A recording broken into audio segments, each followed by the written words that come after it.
10-12 लसणीच्या पाकळ्या, 4 मिरच्या आणि आलं, कोथिंबीर थोडी, थोडी कढीपत्त्याची पानं असं वाटण केलं. आणि हे जे पीठ आहे ते आहे शेंगोळ्यांचं, कुळथाचं. कोणी कुळीद, हुलगे म्हणतंय. पिठल्याचं पीठ म्हणून आणायला गेले आणि चुकून शेंगोळ्यांचं पीठ आणलं गेलं. म्हटलं चला शेंगोळ्या करूया. माझी इथली एक मैत्रीण खूप छान करते. तर तिने मला बोलवलं होतं एकदा शेंगोळ्या पार्टीला, करून खाऊ घातले होते. पण तेव्हा मी थोडीशी तिला मदत केली शेंगोळ्यांचं ते वळायला वगैरे, आणि थोडं पाहिलं होतं कसं करतात. आता या पिठात मात्र मी थोडी हळद घातली आणि ते वाटण घातलं, मीठ घातलं आणि भिजवायचं आहे बघा असं छान. हे ना पीठ खूप चिकट असतं, हाताला खूप चिकटतं डांगराच्या पिठासारखं. आणि असे बोटावर करायचे, खूप जाड जाड असे करायचे नाहीत, कारण हे शिजले ना की मग ते थोडे जास्त फुगतात. आणि कधी कधी जाड केले म्हणजे जुन्या पारंपरिक पद्धतीने तर मग ते दिसायला पण खास दिसत नाही आणि कधी कधी कच्चे राहू शकतात. हे बघा, हे असे ताटलीवर किंवा पोळपाटावर वळतात जुन्या पद्धतीने. अगदी जिलेबीचे आकार पण करतात, हवे ते आकार करतात. पण मी असे बारीक मैत्रिणीने सांगितल्याप्रमाणे असे करतो. आज ना मी आयडिया केली, म्हटलं असे बारीक बारीक करायला वेळ खूप लागेल. मग मी ना सोऱ्या घेतला आणि म्हटलं हे करून तरी बघूया. हे बघा, एवढे असे मी हे केले, एवढे बोटांनी, बोटभर बोटभर.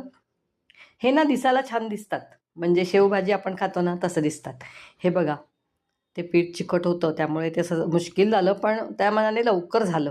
अशा सगळ्या शेव सारखं सरळ करून घेतलं आणि मग ते सुरीने असे कट केले, कारण हे उकळत्या आपल्याला पाण्यात सोडायचे आहेत.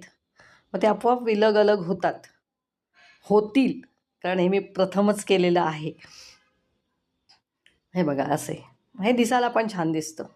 शेंगोळ्या इकडे तर जिलेबीसारखे आकार करतात आणि म्हणतात तिखट जिलेबी. मोठा कार्यक्रम असतो शेंगोळ्या म्हणजे. फोडणी करायची आपल्याला नेहमीप्रमाणे. फोडणीत पण ते वाटण घालायचं आहे, जे वाटून ठेवलेलं आहे ते. मोहरी घालायची आहे, जिरं घालायचं आणि मग ते वाटण घालायचं, मोहरी तडतडली की.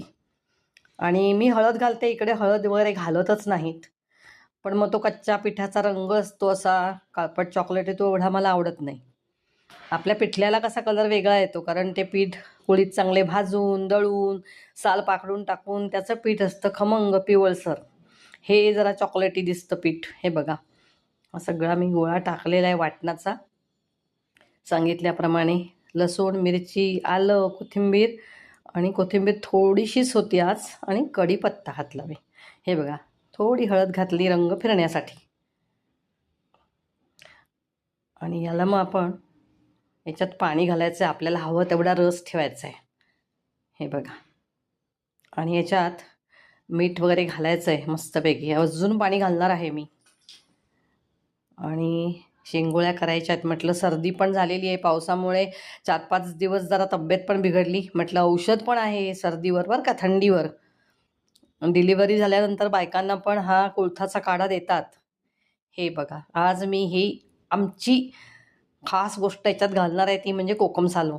म्हणजे पित्त होणार नाही, कारण हे पित्तकारक असतं. थोडंसं पीठ मी ठेवलं होतं भिजवलेलं, ते असं त्याच भांड्यात पाणी घालून कालवायचं आहे. जसं आपण कढीला डाळीचं पीठ लावतो वगैरे तसं तसं याला हेच पीठ लावायचं, म्हणजे हा रस जरा दाट होईल. हे बघा, आता ह्याला उकळी आलेली आहे. या पाण्यात आपण कोकमसाल, मीठ घातलेलं आहे आठवणीने. आणि आता सगळी ही शेव आहे, म्हणजे शेंगोळ्या, हे घालायचं आहे ह्याच्यात.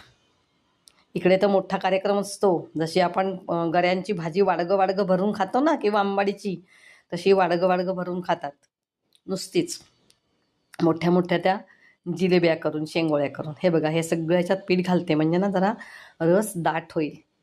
मला खरोखर आज गरज होती या शेंगोळ्या खायची, आणि म्हणून मी आज मुद्दाम केल्या, घाईघाईत का होईना.